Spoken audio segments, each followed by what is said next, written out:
my food. Welcome back to Mr.BetonYou. Today I want to react to something that somebody sent to me. I think this video is a little bit older. Some of you have seen it, some of you might not. We're going to talk about what this driver did, the reaction from the consumer, what you think actually happened, and what we should be doing if we can't get and find a customer and we hit that timer and we contact support or not contact support. What do we do with the customer's food if we can't reach them? But before we do that, drop a comment right now in the beginning of the video. Have you ever not been able to reach a consumer? You use the timing, the 4 or 5 minute timer in the chat, 8 minute timer with Uber. What do you do with the food if support told you to keep it? What did you do? Or do you just not keep it, take a picture? Drop a comment down below about a story, and let's watch the video. Screen recorded the whole thing too because I was going to make a complaint. So instead of you bringing me my food or answering the phone, you decided just to keep it and eat it. Give me my food. The one that's open too, I want my drink, I want all that. I did try to. No, you didn't. I screen recorded the whole thing, sir. I have it, me calling you, me texting you. I screenshot it and screen recorded the whole thing. So instead of you coming to bring my food, and I gave you clear directions. I wrote it in English, I wrote it in Spanish. I'm sorry, maybe I should have wrote it in German too. I wrote it in clear directions. And instead of you responding to any of that, because even if you had an issue, I said I would just meet you in the front. You didn't have to look for me. I said I would meet you right here in the front. So if you wanted food, you was just there. Why didn't you just order your own food? You was just there. Why didn't you just order your own food? If that's all it was and you just wanted the food. You don't think I was So why didn't you respond to any of the messages? No, I was overwhelmed by messages. I usually get that many. I was trying. If you're lost, why didn't you try to contact me so I can help you find it? Yeah, I was just trying to find the place. How was you trying? And what way were you trying? Because I just rode around here. I left my house and I'm like, okay, I'll meet you in the front. I know it's hard to find places over here. I just rode around in circles. I haven't even seen this car, so you were just parked eating my food. You haven't even made it out the complex and you're already sitting here eating my food. So when were you trying to find me? You haven't made it out the complex and you're sitting right here eating my food.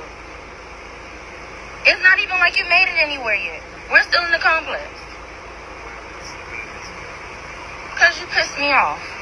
You pissed me off. You just wasted my time and you pissed me off. And I'm going to send this. All right, now, my first thing is, with a lot of these videos, some of these things are made up. They're staged. They're for clicks and views. They're, people want attention. I don't feel like this falls under that. If you do, let me know down below. But so basically this guy can't find a customer. At least he said he couldn't. She's telling him, why I called you, why didn't you call me, blah, blah, blah.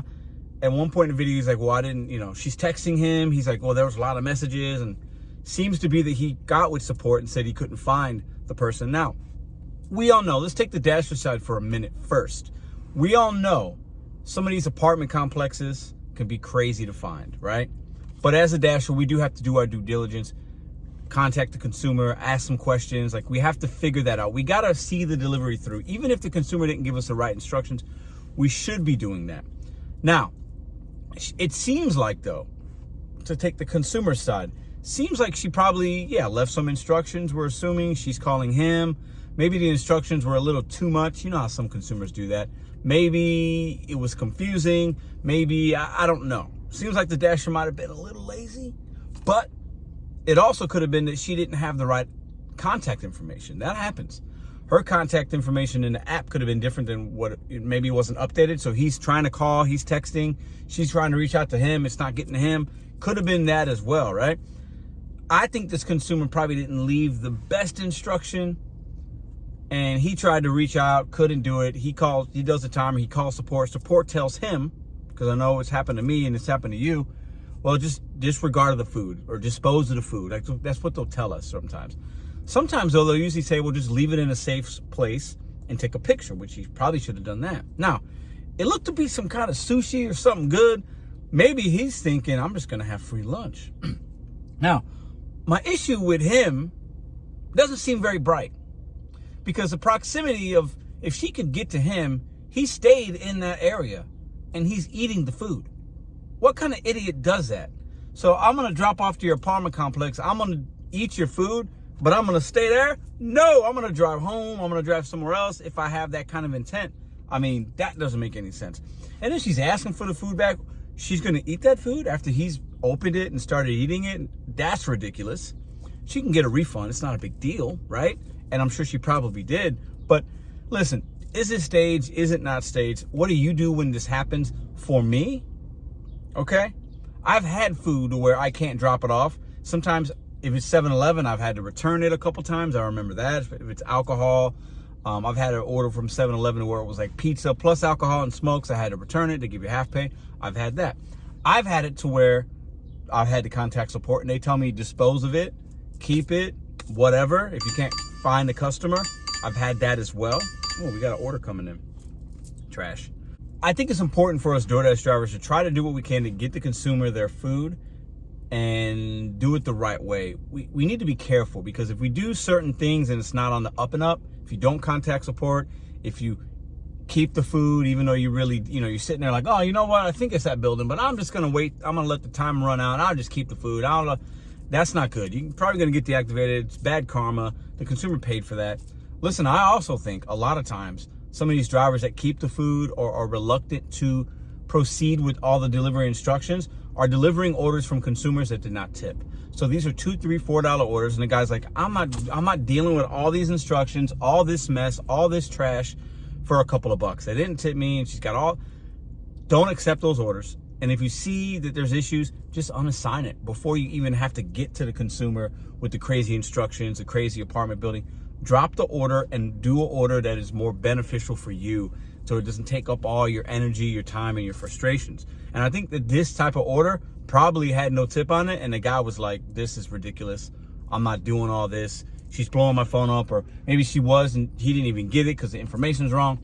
But you can't sit as a driver, get caught red-handed. I mean, clearly, he's sitting there like he has he's surprised. He has no idea what to do. And then she asked for it's just crazy.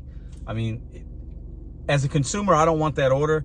But consumers, leave proper instructions and don't leave us the paragraph of delivery instructions. Like, that's just too much.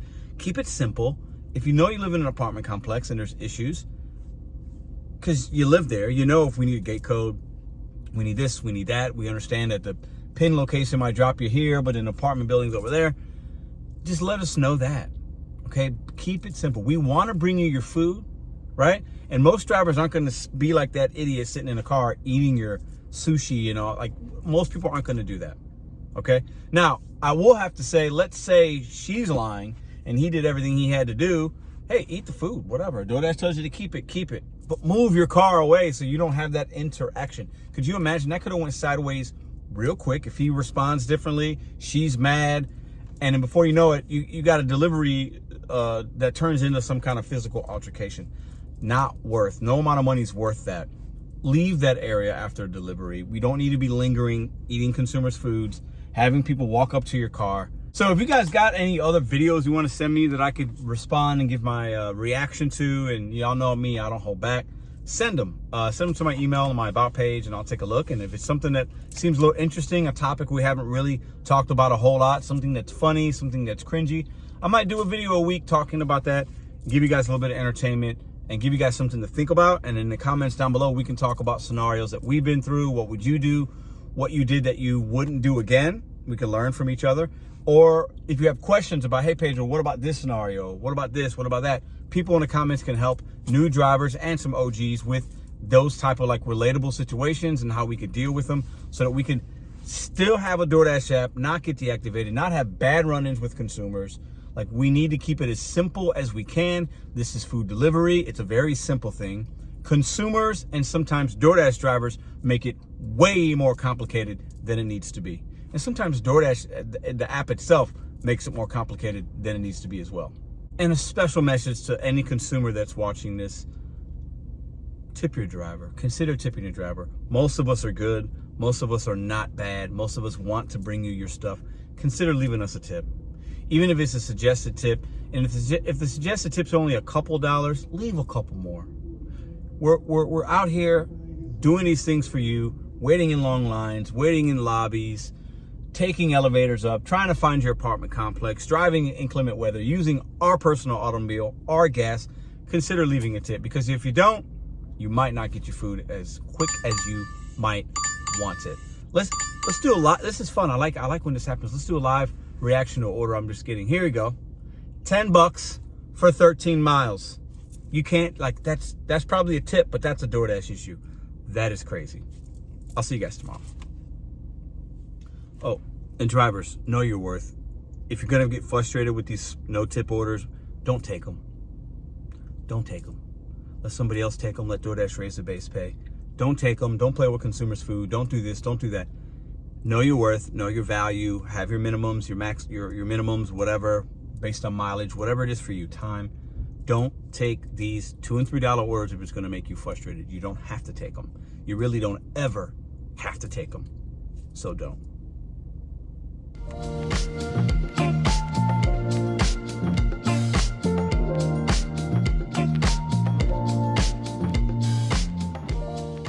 If you like this video or others, check out this one here. Consider hitting subscribe. Let me know what you think in the comments.